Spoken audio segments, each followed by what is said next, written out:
everybody, welcome back to part 6 of our junk jewelry haul jar. First up is this single earring. It's adorable. Maybe we'll run into the pair later in the jar, but for now I'm just going to take the ear wire off and I'm going to add the rest of it to my dangles.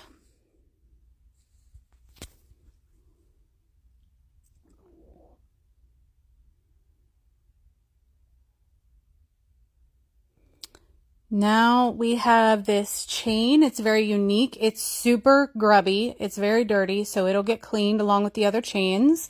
If you didn't see in my last video how I organize my chains is I stick them all on a piece of wire and then I'll twist that together, and it helps keep everything straight. Then we have this unique chain. I actually think this might be like a belly chain. I think it went on, the belly. I don't think it was a necklace, but I'm going to keep it.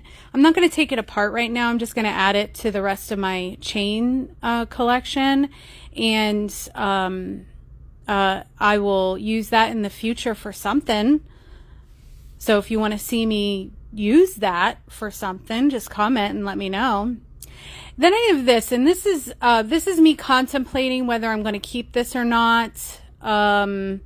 The beads, it's kind of awkward. I don't deal with seed beads too often. The beads aren't like amazing. I decide here I'm not going to use this. I thought maybe I was, but no, I won't use it. So we're going to put it in the not wanted pile. Then we have this really cool necklace. It's got these flat wood beads, some turquoise, some silver, and this butterfly pendant. The butterfly is missing a whole lot of the stones, so I'm probably not going to keep the butterfly. I could pry those stones off of there maybe and use the rest of those for something, but I don't have anything in mind right now, so I probably will put it in the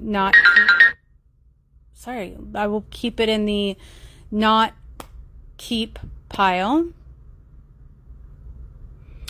But we will keep the rest of these beads. These are really nice, really cute. I mean, these beads are like $8, $9 for 45 beads at Michael's, So these are not cheap at all. So totally worth it for me to hang on to them and repurpose, people. Repurpose. Look, there's nothing wrong with those beads. They're so cute. Okay, come back for another part. Bye.